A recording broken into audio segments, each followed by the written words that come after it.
Olá a todos. Esse vídeo aqui, né, é até um retorno ao YouTube, já que faz certo tempo que eu não publico vídeos, é uma resposta no grupo. Eu não sei se vocês sabem, mas eu, a professora Gabi, também historiadora, entre outros professores convidados, lançamos um curso que é A Mulher no Tempo das Catedrais. Estamos ainda em período de valor promocional e além desse valor promocional também temos cupons de desconto para os membros do lado do grupo do WhatsApp, onde nós também temos algumas interações. E quando eu perguntei se algum aluno queria propor algum tema ali para eu abordar, então veio a Mônica e fez essa proposta. A mensagem dela foi: professor, fale um pouco mais sobre a forma de ler história, tão como hoje, anacrônica e materialista. O que é uma ótima pergunta, né? Primeiro que assim, quando eu elaboro essa resposta aqui, escrevi, vamos vamos deixar de lado um pouco aquela coisa que todos nós sabemos sobre a infiltração das ideologias de esquerda da universidade, né? Isso aí tudo a gente já sabe. Eu quero trazer alguns outros aspectos, tá? Mais históricos até para essa questão. E claro que não são todos, tá? Assim, a nossa sociedade hoje, todas as questões que envolvem a nossa sociedade hoje, elas são mais profundas do que parece. E outra coisa, não existe uma origem única para essa coisa, tá? Então vamos assim, separar por partes. Primeiro vamos falar do anacronismo, que não é novo, já vem desde um tempo aí. O historiador britânico Herbert Butterfield já denunciava lá em 1931, num livro chamado The Whig Interpretation of History. É interessante notar que o termo Whig aqui é muito importante, tá? Porque, assim, creio que alguns de vocês já identificaram esse termo, vem lá do Partido Britânico, seria o Partido Liberal, que era opositor aos Tories, lá do século XVII. Os Whigs eles defendiam a supremacia do parlamento sobre a coroa. Tá? Defendiam também a sucessão protestante, ou seja, eles queriam eliminar ali pretendentes católicos ao trono na Inglaterra, direito ao voto, livre comércio, constitucionalismo. Ou seja, é um partido que meio queria deixar de escanteio elementos fundadores da Inglaterra, né? Que é uma monarquia católica, por exemplo. Ou seja, não, deixa a coroa de lado, deixa o parlamento mais forte aqui. Não, católico não. Tá? Vamos aqui aos protestantes. E assim, só a título de curiosidade, tá? Edmund Burke, que muitos consideram o pai do conservadorismo, era desse partido, ou seja, ele defendia essas ideias. Inclusive, para assumir o cargo dele, ele teve que negar a fé na Eucaristia, ou seja, o elemento fundante ali da Inglaterra. E também o elemento primordial para entender a Europa como um todo. Tá? Foi sob a fé na Eucaristia que a Europa se tornou o que ela se tornou. Essa Europa no pós-fim do Império Romano, ela não foi uma colcha de retalhos de tribos bárbaras que brigavam entre si devido à fé da igreja, a fé na Eucaristia. Então, você tem aí como um expoente do conservadorismo um intelectual que nega os elementos fundadores da Inglaterra e da Europa como um todo. Agora, o que o Butterfield ele critica nesse livro não é o partido Whig em si, tá? Mas é uma, digamos, uma tradição historiográfica do século XIX que eles pegam essa leitura assim, do partido Whig e aplicam na história. Ele cita, por exemplo, o historiador Thomas Babbington Macaulay, né, autor de History of England, ele próprio um membro do partido Whig. E o Macaulay, ele narra a história inglesa como uma marcha ali ascendente, uma coisa até que inevitável rumo a essa liberdade constitucional, tolerância religiosa, governo parlamentar, né? Ele exalta a Revolução Gloriosa ali de 1688 como esse ponto culminante de progresso, né? Agora, a questão aqui do anacronismo que nós enxergamos nessa obra, nessa forma de enxergar a história, é a mesma que os marxistas usam hoje. Eles pegam categorias atuais, tá? Entendimentos atuais de sociedade, como essa questão de direitos individuais como são hoje, o entendimento de opressão, o entendimento de progresso, para julgar sociedades passadas que não tinham essa visão. Essas categorias sequer era algo pensável, a coisa era como era, eram outras mentalidades. Isso não quer dizer que antigamente não existia direito nem nada do tipo, só que veja, a forma de lidar com essas coisas era totalmente diferente. E é justamente esse o anacronismo, tá? Você olhar as instituições hoje com a interpretação atual e querer colocar esse julgo nas sociedades passadas, sendo que essas coisas nem eram pensadas. E assim, existe na historiografia, na academia, alguma forma de evitar isso, como se fosse um antídoto? Né? Existe algum historiador, alguma escola historiográfica para prevenir isso? Obviamente existe, né? Inclusive um historiador que eu uso nas aulas do curso, uso em outros trabalhos também. É um livro que eu li ainda na faculdade, A Cidade Antiga, o autor Gustave Coulage. E A Cidade Antiga é a obra mais conhecida desse autor. E assim, a forma dele trabalhar a história, a forma como ele escrevia suas obras é o seguinte: ele pegava aquelas categorias mentais da época que ele analisava e traduzia para o nosso presente. Veja, ele não reinterpretava, ele traduzia como se traduz um idioma antigo.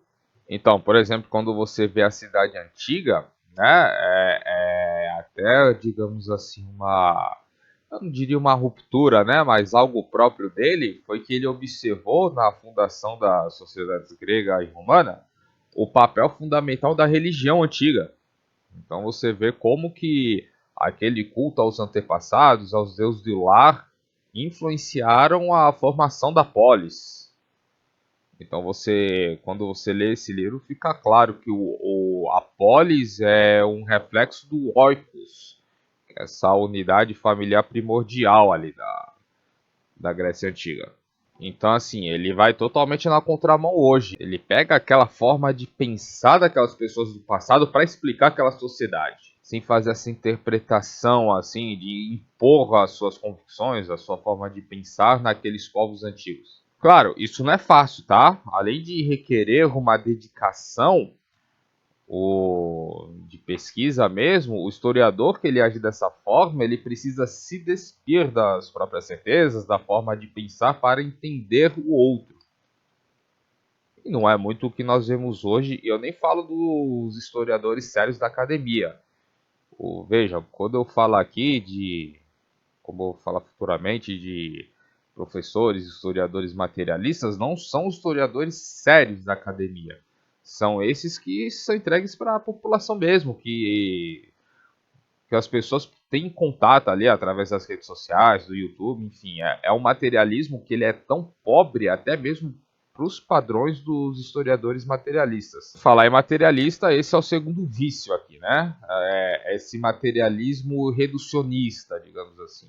Porque uma coisa é você ter um historiador da escola materialista histórica, né, que ele leve em consideração ali realmente a economia, a demografia, a estrutura agrária, mas sem descartar outros elementos como a religião, a forma de pensar na construção dessas sociedades antigas. E o que nós vemos aí nas redes sociais, os canais famosos, ele tem esse materialismo totalmente empobrecido em que os aspectos que Marx chamaria de superestrutura, como a religião mesmo, as artes, eles reduzem isso a uma motivação de interesse econômico disfarçado, tudo para manter o status quo, né? E é uma visão muito empobrecida de história. Cara, por exemplo, nenhum historiador sério veria ali, estudaria a Idade Média e veria que o monge ali do século VI, do século VII, teria um interesse econômico em suas ações.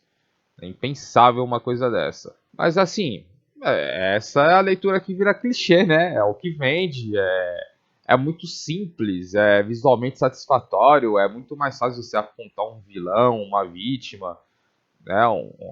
Você também, o público que consome isso, ele não tem aquele desconforto de ter que se abrir a uma nova interpretação, uma nova cosmovisão para entender a sociedade. Ou seja, é mais fácil vender isso. Você não tem que pensar, entendeu? Não tem que. Tem muitas pessoas que, inclusive, se acham inteligentinhas, que são até professores formados, eles têm essa dificuldade de olhar para o passado com uma visão que não é sua, essa infantilidade egocêntrica que nós temos na nossa sociedade atual. E assim, além desse aspecto, né, além desses aspectos que eu citei aqui, por que essa historiografia anacrônica, ou esse materialismo empobrecido, vaza tanto para as massas? Bom, primeiro, a formação universitária hoje, que, né, ainda mais no Brasil, que, pelo amor de Deus, é uma coisa assim totalmente empobrecida, ela ensina menos línguas clássicas e teologia escolástica do que ensinava um século atrás. Isso assim, né? Num panorama geral. Se for em Brasil, então, né, ferrou. Só que sem essas ferramentas, o historiador ele não consegue reconstruir aquelas categorias passadas, essas categorias mentais, na sua observação. Né? Ele não consegue enxergar como aquelas pessoas enxergavam, a motivação real dessas pessoas. Então ele fica preso naquelas categorias que ele, né, que são padrão na academia, sobretudo na brasileira, que é economia e poder. Bom, você tem a mídia de massas, né, que precisa de heróis e vilões, como eu falei, é mais confortável assim, para ter essa relevância imediata. Tanto que as discussões públicas elas são pautadas nisso, né, o opressor e o oprimido. E assim, boa parte dessas narrativas, elas não nasceram como historiografia séria. Ou como surgiram ali, ou como polêmica religiosa, polêmica política, ideológica. E aí depois, né, essa panfletagem, digamos assim, ganhou um verniz acadêmico, mas é só aparência mesmo. Tanto que até hoje tem várias pessoas que acreditam em panfletagens que historiadores da década de 90, nos anos 2000 e até hoje já desmentiram, sobretudo sobre a Idade Média. E aqui também nós temos um outro problema, né? No século passado nós tivemos pensadores influentes na academia que legitimaram o não uso de fontes primárias. E assim, não são os pensadores ali lá do B, tá? São nomes como Foucault, por exemplo, tá? Que é inclusive o mais citado nisso aí. Ele fez um método dele ali chamado de arqueologia do saber, que não busca reconstruir o que a fonte histórica, uma fonte primária, ela diz, tá? Ele imprime nessa fonte uma estrutura de poder saber inconsciente que teria produzido aquela fonte. Ou seja, você vai olhar aquela fonte já com uma interpretação prévia de uma relação de poder aquilo ali. E eu vi isso quando eu estava estudando ali sobre Inquisição, lendo alguns livros, lendo alguns artigos, até trabalhos, me deparei com um trabalho de conclusão de curso que abordava justamente sobre isso aí, entendeu? Que a reclamação ali, né, na introdução, havia uma reclamação de que havia historiadores que estavam defendendo ali a Inquisição, que não era tudo aquilo que dizem, né, um número menor de mortos, enfim, que realmente não é. A Inquisição ela implantou alguns sistemas que não existiam antes, que davam realmente uma chance do réu ser considerado inocente, algo que era impensável para a época.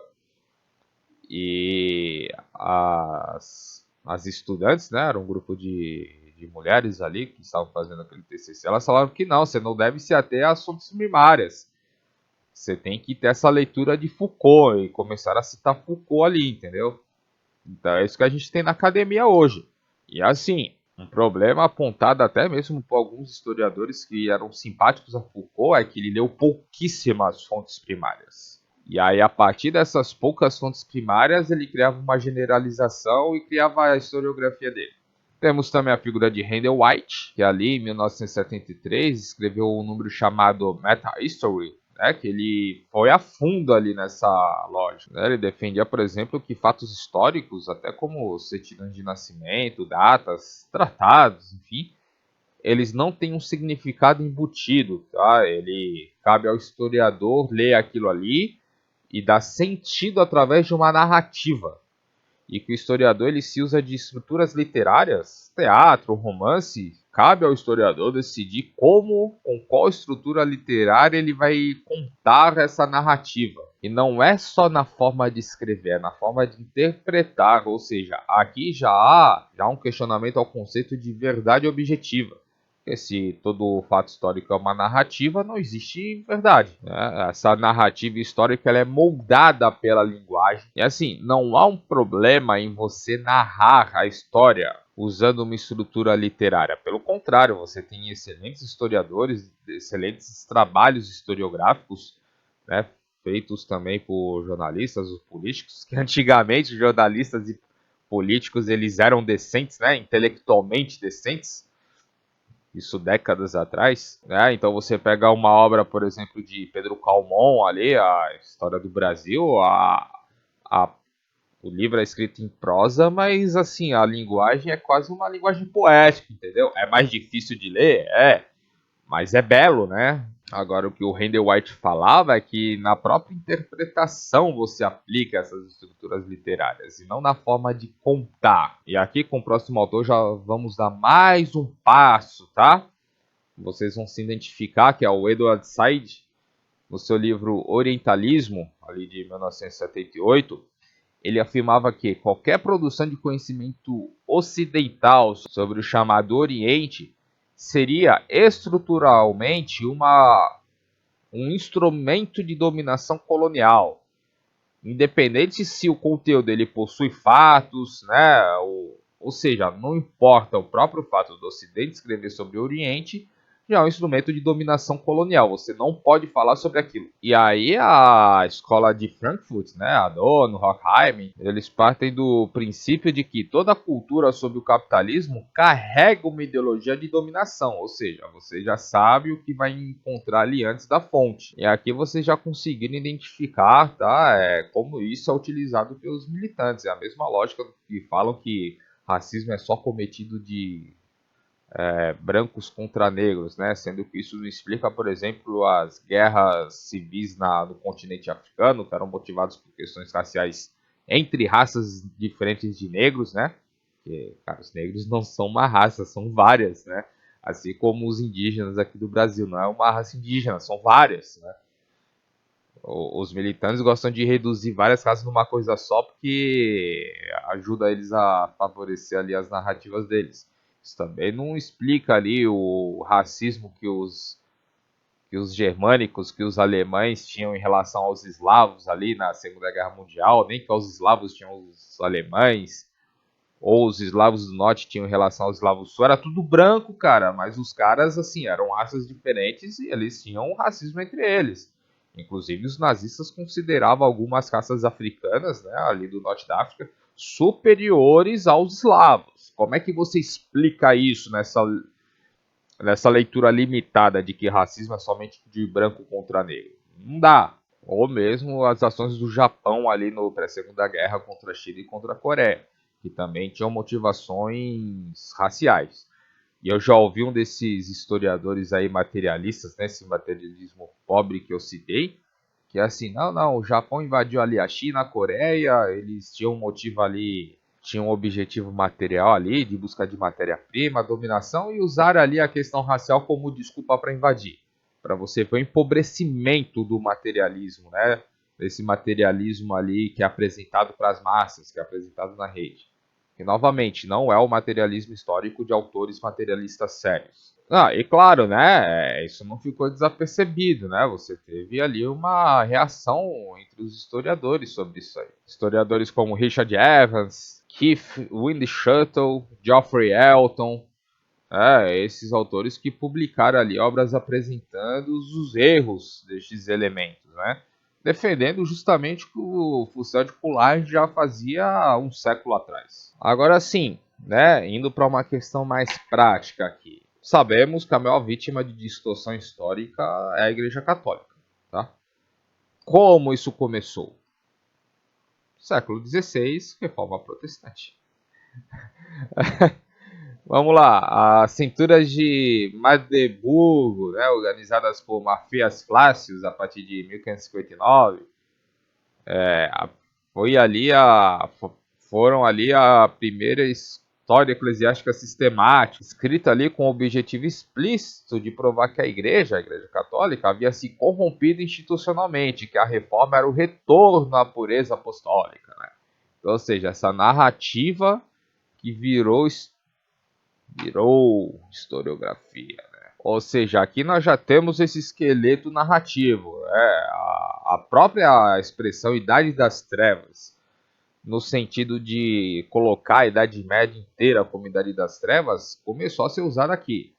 A Idade das Trevas é um termo que já foi utilizado anteriormente para outras questões. Tivemos realmente uma Idade das Trevas ali no fim do Império Romano, mas durou algum tempo até a Europa começar a se consolidar. Ou mesmo Petrarca já usou esse termo ali no sentido literário, mas esse uso que nós conhecemos de Idade das Trevas, com o período medieval como um todo, começou aqui com as cinturas de Magdeburgo. Além disso, né? E aqui a gente já tem a questão religiosa e também uma questão política. A lenda negra, sobretudo sobre as potências da Península Ibérica, a rivalidade entre o Império Espanhol e o Império Inglês, entre também os holandeses. Lembrando, a Holanda era uma colônia espanhola que na reforma ali acolheu os calvinistas, né, até por uma questão de buscar independência. Então você teve uma união ali entre política e religião. Isso existe, tá, gente? Não é porque alguns historiadores aí eles falam que a religião só serve para motivos políticos, materiais, o que é uma besteira, né? Apesar disso ser uma leitura rasa, uma leitura aquém ali para a historiografia, não significa que isso também não aconteça, tá? Você não pode interpretar só dessa forma. Mas também existia, essas coisas também existiram. Então o calvinismo na Holanda foi até essa forma ali de conseguir uma independência da Espanha e se tornou depois uma potência naval concorrente, né? Então assim, já naquela época, no século XVI, essas potências imperialistas protestantes, eles pegavam, por exemplo, textos sérios de Bartolomé de las Casas, né, que escreveu uma crítica ali à genuína colonização espanhola, ele que era um missionário a serviço da coroa da Espanha, um jesuíta que lutou na defesa dos índios ali na América Espanhola. Eles pegaram aqueles textos, deram aquela deturpadinha básica ali e panfletaram, ou seja, era uma psyop, né? Psyop é justamente essa questão dessa operações de narrativa, digamos assim. Né? É um termo moderno, obviamente, mas é quando o governo ele mexe ali no imaginário da população, ali com o uso de mídias sociais, até mesmo jornais grandes ali para colocar uma ideia, assim, sabe? É uma operação psicológica, assim, que hoje em dia os governos usam muito para manipular a população, tá? Inclusive, eu sei que não tem nada a ver com o tema aqui, mas, gente, tá ficando na moda falar sobre ET, tá? ET é Psyop, tá? Só pra vocês ficarem ligados aí. Já esperem aí o governo querer mais domínio sobre vocês com essa história. E uma outra camada aqui, o iluminismo do século XVIII. E assim, se no século XVI nós tivemos uma crítica religiosa, né? O protestantismo com uma crítica religiosa ao catolicismo. Agora nós temos uma crítica racionalista à religião de forma geral. Engraçado também que muitos desses iluministas eles receberam o apoio dos calvinistas holandeses, né? Quando você analisa assim toda essa questão, né? Você tem, posso até trazer fala sobre isso futuramente, mas assim, até mesmo aqueles iluministas ali responsáveis pela Revolução Francesa, eles tiveram apoio ali, tanto logístico quanto material dos calvinistas holandeses, tá? Enfim, né? Então nós tínhamos ali Voltaire, Diderot, principalmente Edward Gibbon, defendiam aquela ideia de que o cristianismo foi uma causa relevante para o colapso de Roma. Né? Por quê? Porque eles substituíram as virtudes cívicas pela passividade voltada do outro mundo. Veja como a crítica à igreja ela muda ao longo dos tempos. Hoje, as pessoas inspiradas pelo iluminismo, com essa panfletagem iluminista, ela fala: ah, a igreja era violenta demais. Só que você vai pegar as críticas iluministas, e não só iluministas, Maquiavel escreveu algo semelhante a isso, né? Algo no sentido de que os romanos pagãos ali, o Império Romano, ele fazia o que era necessário para o poder. A Igreja Católica é muito pacífica, muito passiva, não gosta de guerra, atrapalhou isso. É a mesma coisa os iluministas aqui. A passividade católica contra aquelas virtudes cívicas do Império Romano.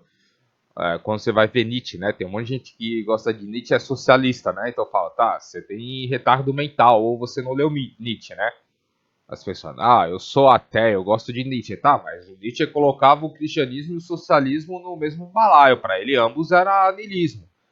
Por quê? Porque tanto o cristianismo quanto o socialismo, para Nietzsche, pensava só no futuro e não no presente. E para Nietzsche, você tinha que viver o agora ali, né? Ter aquela vontade de viver, né? Aquela potência ali e tudo mais. E para ele, o socialismo e o cristianismo apagavam isso. Então a crítica que a igreja recebia é: não, a igreja é pacífica demais, é passiva demais, é muito amor. O Nietzsche criticava o cristianismo porque ele condena até hoje a soberba como pecado. E para o Nietzsche, a soberba era direito dos bons, dos melhores, né? Se você ler ali no Anticristo de Nietzsche, é por aí que a coisa anda, entendeu? Já tá no comecinho do livro ali, entendeu? E mesmo na época da queda do Império Romano, houve essa acusação dos romanos pagãos aos cristãos, tá? Só que numa lógica daquela religião primitiva. Que nem eu falei, aquela religião dos óicos, os caras na Grécia, né? Mas você tinha a mesma estrutura com outro nome em Roma, que era família. Né? Enquanto você tem o eu pátrida na Grécia, você tem o pater família em Roma. Então os deuses do lar, os deuses ancestrais se tornaram os deuses da cidade. E não é Zeus, não é apenas, não, é um fundador. Tá? É Rômulo, por exemplo. Né? São os heróis fundadores ali.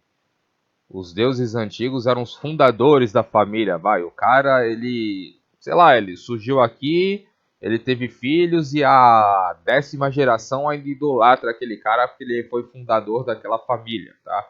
Isso foi para a cidade. Inclusive eu falo sobre isso nas aulas do curso que eu citei lá no começo. Então, nós tivemos o positivismo ali do século XIX, né? E aqui veio aquela tese do conflito entre religião e ciência, principalmente com as obras de John William Draper e Andrew Dickson White, ali no finalzinho do século XIX. E aqui a gente já vê nesses autores, né, nessa forma de pensar também, o caso Galileu como uma demonstração desta guerra entre ciência e religião.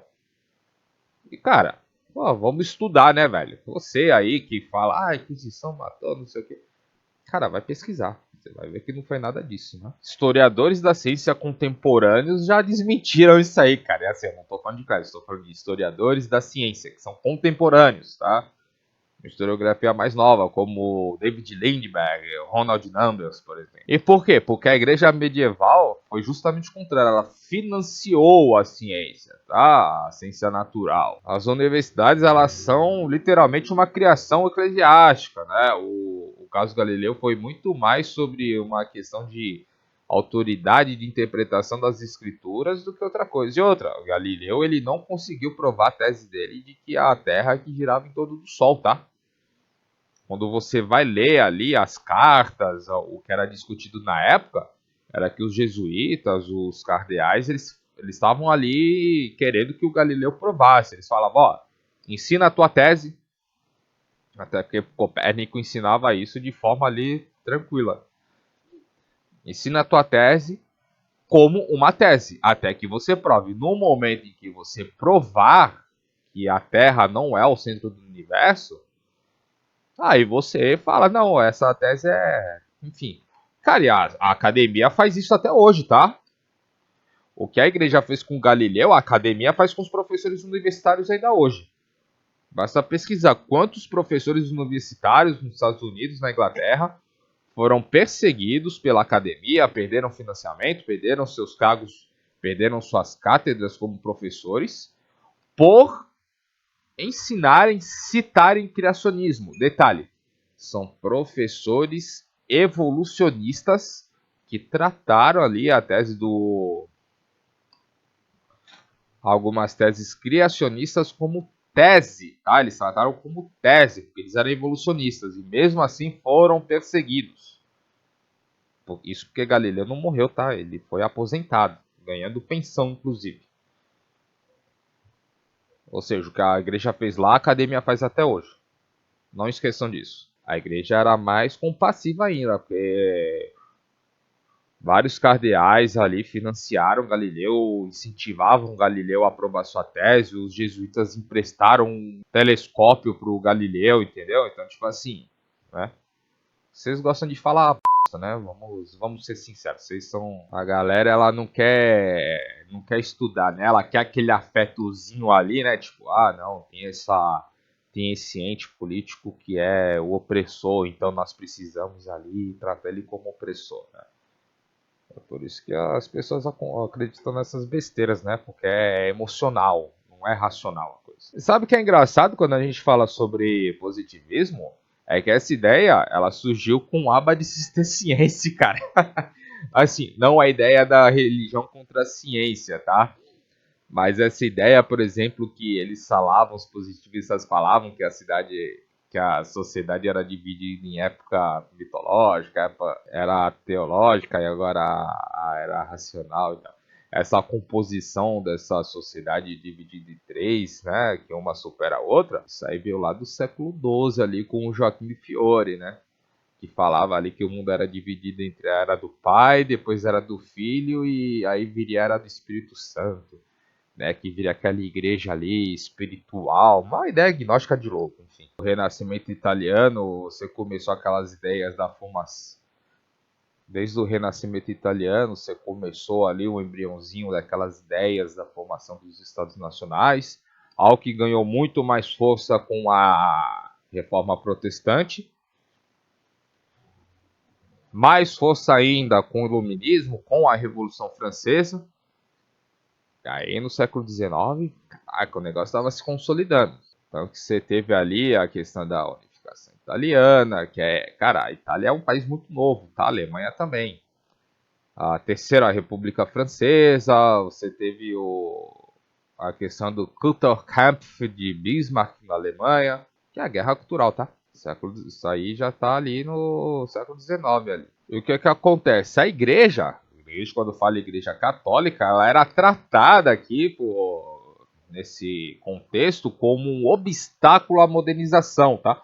E aí, quando você vê, por exemplo, os conflitos do século XIX no Império Brasileiro que levaram ao fim do Império, entre eles a questão religiosa, você vê isso forte, tá? A própria vinda de alemães para o sul do país, ali para, né, alemães luteranos ali para implantar aquela cultura e tal, cara, era uma política externa do Bismarck.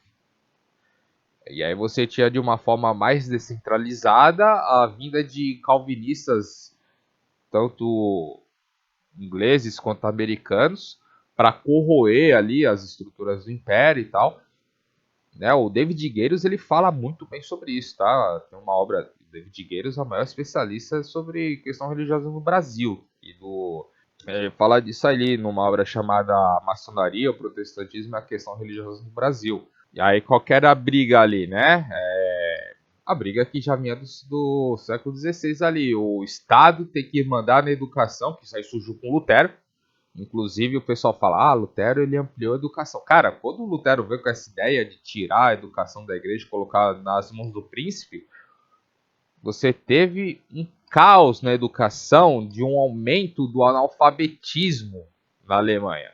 Isso porque você tinha escolas disponíveis, elas não eram obrigatórias nem necessárias para você ter uma profissão, e é por isso que você tinha um grande número de analfabetos, né? E assim, eu sou professor de ensino médio. Eu já perguntei para os alunos, se a escola não fosse obrigatória e não fosse necessária para você ter uma profissão, vocês estariam aqui? A maioria, cara, 90% levantou a mão. Não viria.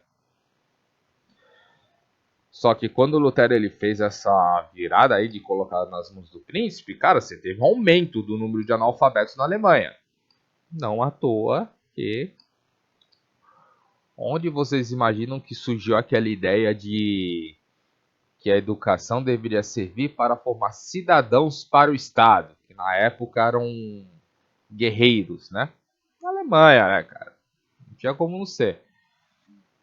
Também uma luta deles era a questão do casamento, né? Porque você tinha a questão matrimonial como o matrimônio como um sacramento, ou seja, né, muitos protestantes, por exemplo, que vinham para o Brasil na época imperial, eles eram casados, mas eram protestantes, a igreja não considerava casamento, era concubinato, né? E isso aí gerou uma tensão, tá? Gerou uma tensão política. Então, assim, nesse contexto, diminuir a autoridade da igreja nos países católicos era uma forma de ter progresso social. Então a igreja tinha que ser combatida com psyops. Aí viemos, temos aqui o marxismo, principalmente do século XX, né? Claro que o Marx ele já falava ali que a religião é o ópio do povo, ele já falava que toda a superestrutura servia para manter o status quo da infraestrutura, mas isso foi se fortalecendo. Né? Então, assim, a igreja ela era vista como esse aparelho ideológico de dominação de classes. Então, na historiografia, o que isso significa? O cristianismo medieval ele era visto como uma legitimação estrutural do feudalismo. E aí depois o cristianismo, né, a religião, e aí depois o protestantismo como uma legitimação do capitalismo, né? Então a religião ela tinha esse papel. E aqui nós vemos, né, tipo, vamos pegar catolicismo, protestantismo, é tudo religião. Isso era só uma estrutura ali para manter o feudalismo e depois o capitalismo, né? Então a gente precisa eliminar isso aí. E é por isso que assim, hoje nós vemos o pessoal falar que tudo que a igreja fazia era para ter esse domínio, né? Um interesse material disfarçado. Enfim. E aí vocês acham que tá ruim? Não. Porque depois eram os pós-estruturalistas. Olha, não só os pós-estruturalistas, como essas correntes identitárias que nós vemos hoje. Então, assim, vamos lá. A igreja aqui, ela passa por um poder disciplinar, né? Quando a gente tem aquela leitura Foucaultiana ali, né? E a gente aplica isso ali até a Inquisição.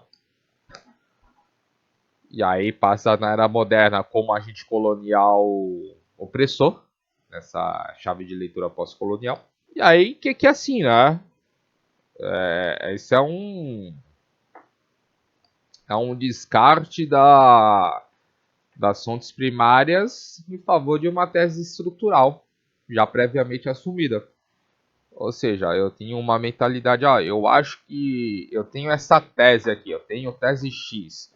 Aí eu vou ler as fontes primárias. Só que eu não, tipo assim, eu já vou ler com esse meu filtro aqui dessa tese que eu já dessa tese prévia, entendeu?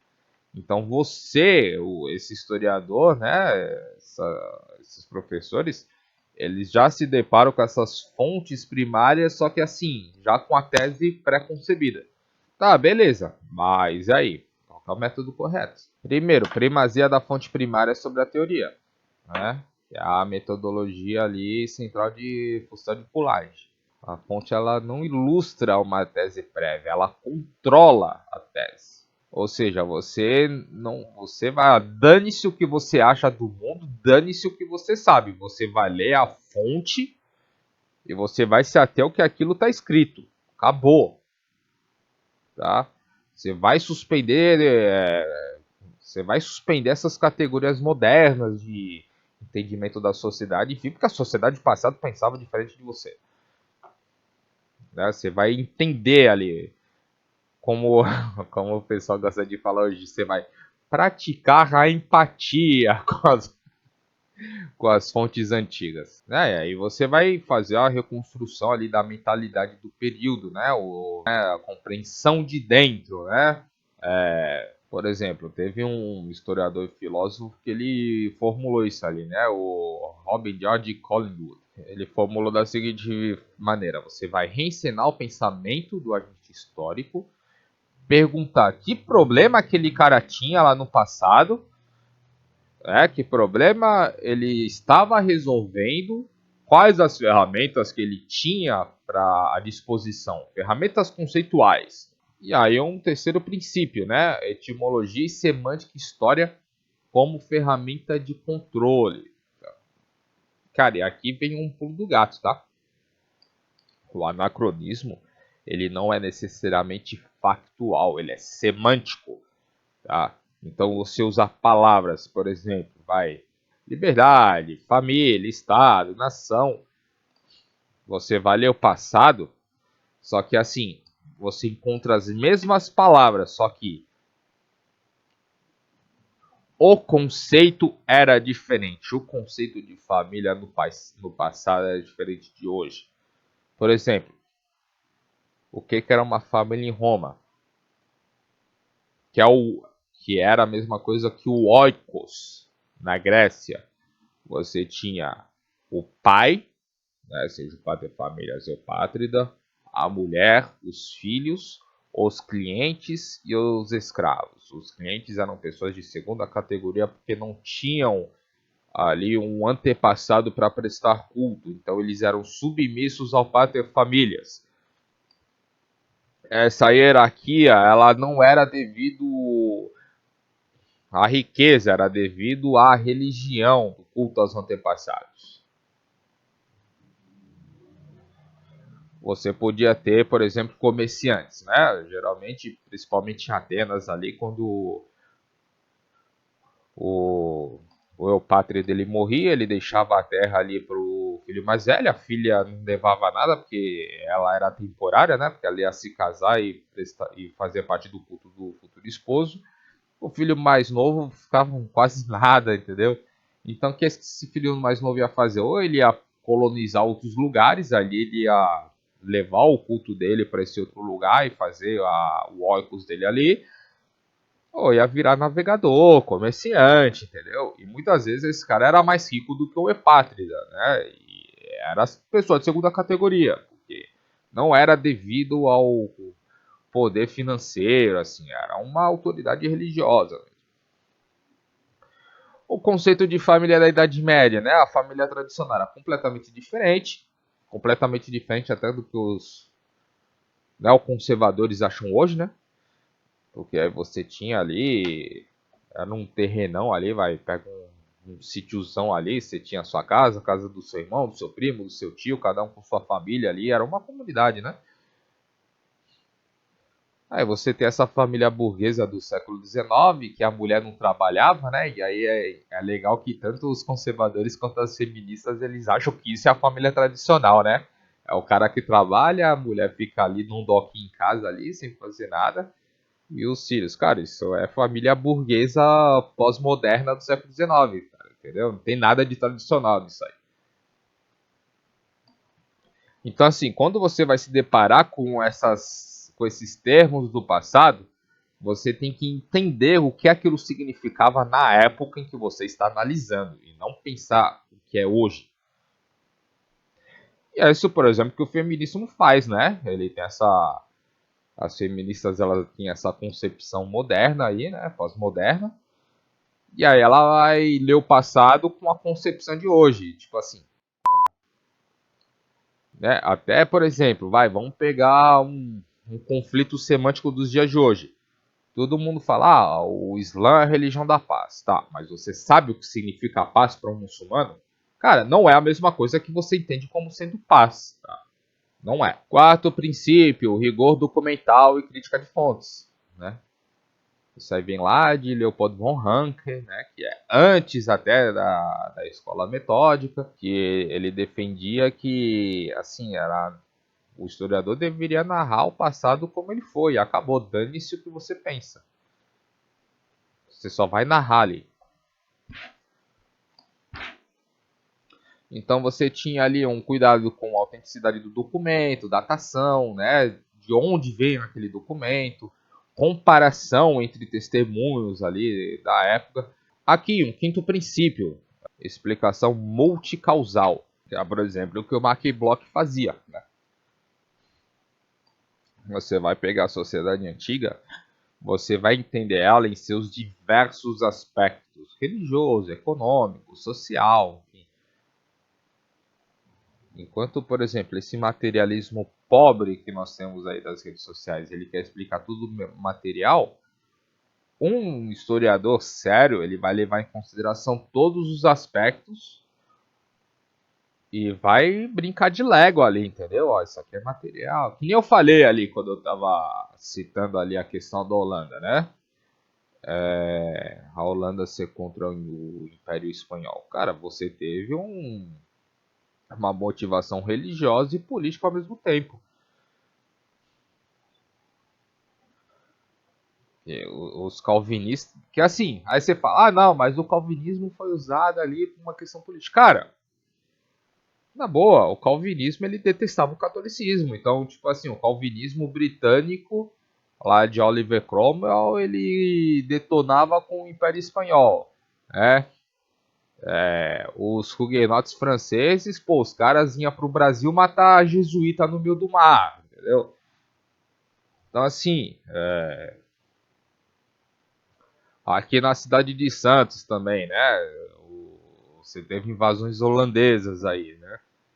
Então, assim, você querer falar que era meramente uma questão política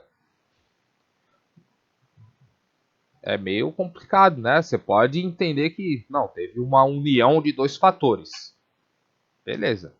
Aí você já tá ali mais, né?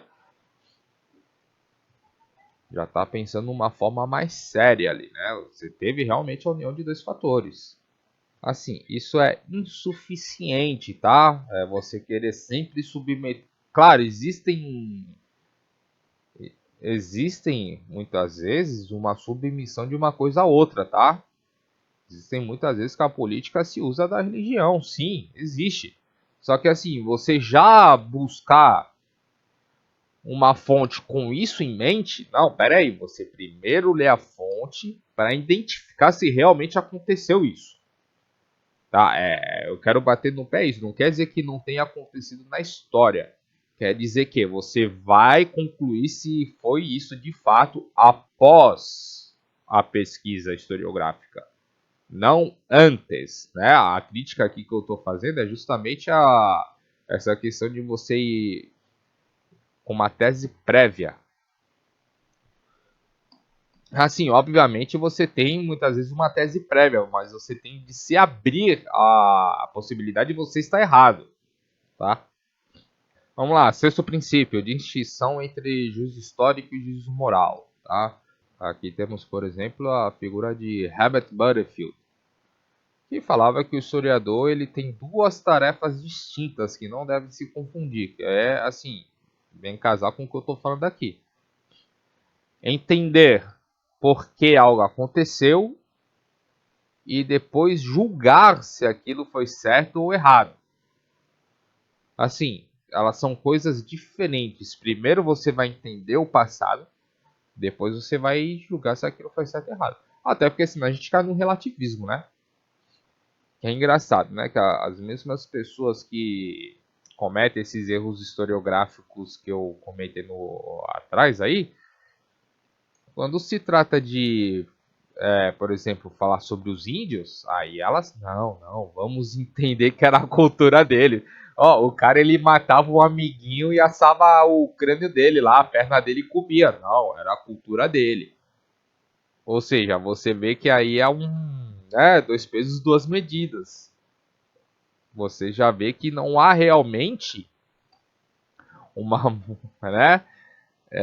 Não há realmente uma busca pela verdade. É tudo questão de alimentar narrativas, né? E aqui vem uma coisa que é fundamental. O sétimo princípio que é honestidade contra a própria posição do historiador, sem cair no relativismo total. Cara, todo mundo, todo historiador, ele escreve de algum lugar. Como eu falei, você já tem uma tese prévia. Todo mundo tem uma tese prévia. Só que você não se deve, né, achar que aquilo, a sua tese é a verdade absoluta.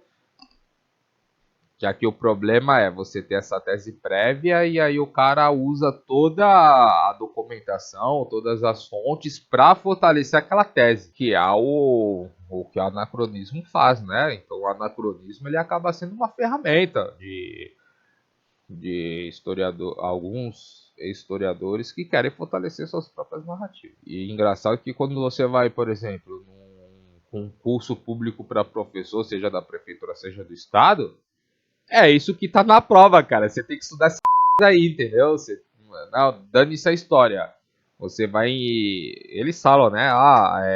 Sociedades egípcias sobre historiador tal. Aí você vai na prova, cara. Se você for ali na resposta que é mais condizente, você tá errado. Porque você tem que entender sobre a historiografia daquele Zé Ruela lá, que é totalmente ideológico. E, inclusive, sobre esse ponto, o historiador Edward Hallett Carr, ele dizia que antes de estudar história, você precisa estudar o historiador para você já se prevenir sobre essas coisas aí. E também aqui você consegue entender porque os positivistas, os protestantes, os iluministas, enfim, eles escreveram, os marxistas, eles escreveram da forma como escreveram, tinha um propósito, uma panfletagem. Agora sim, né?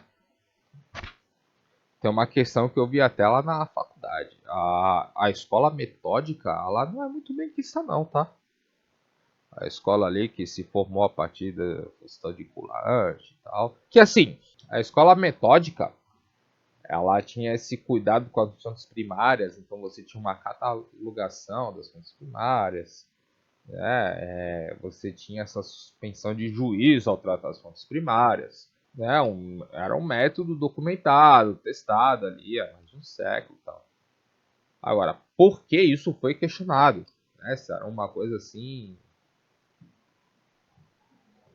né, sólida, por que, que deixou de ser o padrão, né? O que, que aconteceu? Bom, primeiro tem uma crítica boa, tá? A escola metódica. Ali na década de 20 e de 30, o Mark Bloch e o Lucien Febvre, eles fundaram ali a revista dos análises, né? E da revista dos análises veio a escola dos análises, né? Que veio com críticas muito interessantes mesmo, né? Veio com coisas muito interessantes, mas ela se tornou caótica, né? Então, você tem três fases ali da escola dos análises e você teve uma corrosão ali da própria escola.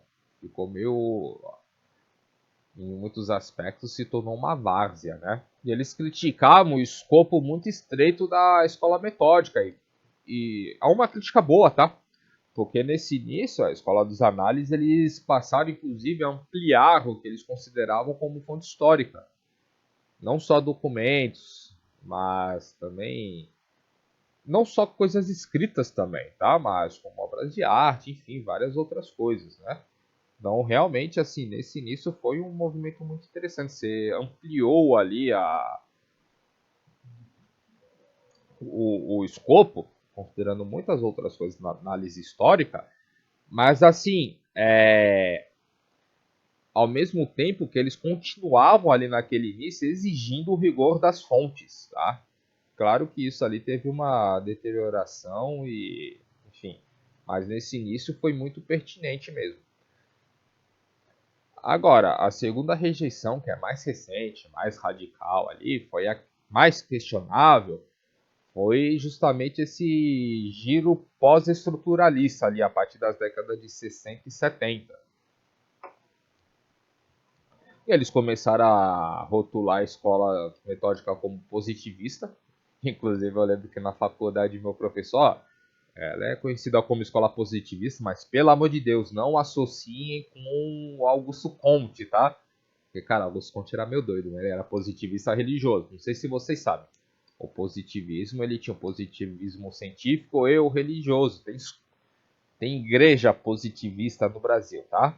E essas duas correntes influenciaram a República Brasileira.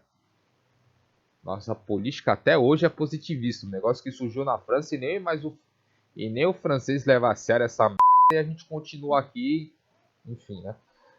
E assim, esses pós-estruturalistas, eles falavam que essa escola era ingênua demais, né? Porque qual que era a ingenuidade? Acreditar que o fato histórico ele existe independentemente da interpretação que o documento fala, né? Ou seja, você não interpretar o documento, você está sendo ingênuo, ou seja, ou você é anacrônico ou você é uma criança. E a academia hoje fala que essa coisa de que a fonte controla a teoria já foi ultrapassada. Ou seja, é uma forma bonitinha ali de tirar a prioridade do método que justamente impede o abuso teórico que nós vemos hoje. E aí tem uma questão política mesmo, tá? Que não tem a ver com historiografia. O que acontece? O Fustel de Coulanges, né? Depois da derrota francesa ali na Guerra Franco-Prussiana, o Fustel, ele teve uma certa polêmica ali contra o historiador alemão Theodor Mommsen, né? Sobre a Alsácia-Lorena. Aí depois, muito tempo depois, né, algumas décadas depois, alguns setores nacionalistas franceses, inclusive ligado à Action Française de Charles Maurras, eles se apropriaram de alguns trechos do pensamento do Fustel de Coulanges, ou seja, são os hereges em relação ao autor, né? Porque heresia é isso. Você tem um todo ali, você escolhe uma parte e ignora o resto. Né? Por isso que heresia vem do grego escolha. E aí usaram ali alguns escritos, alguns trechos de Fustel de Coulanges ali para sua própria narrativa. E aí isso criou uma percepção de que o Fustel, né, em alguns meios acadêmicos até hoje, que ele era tipo assim uma associação dele ao conservadorismo, né? E por causa dessa associação ele é descartado. Aí já vinha uma coisa que eu comentei ali no começo do vídeo ali essa influência que não é só no Brasil, mas no mundo de uma esquerda ali na academia.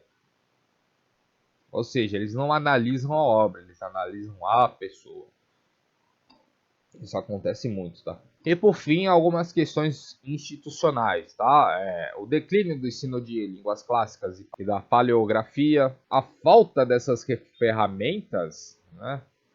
Quando o historiador não tem essas ferramentas, eles não simplesmente não têm como fazer o que o Fustel fazia na época dele. O incentivo da carreira acadêmica, né, que premia originalidade teórica em vez de reconstrução empírica rigorosa. Ou seja, para você ser premiado, para você ser conhecido, você tem que ser original, tem que ficar inventando coisa nova. Dane-se a historiografia, dane-se uma historiografia séria, dane-se o entendimento do passado. Você tem que ser original, tem que ficar criando teses novas. Aí você fica vendo um monte de trabalho acadêmico de bosta por aí, falando um monte de coisa escrota. Não, e aqui, voltando à pergunta inicial, adicionando novos elementos de acordo com o que fomos abordando aqui nesse vídeo. Né, vamos fazer uma releitura aí da pergunta da Simone. Por que a história que chega até nós é tão anacrônica, tão materialista e tão frequentemente hostil a instituições como a Igreja Católica?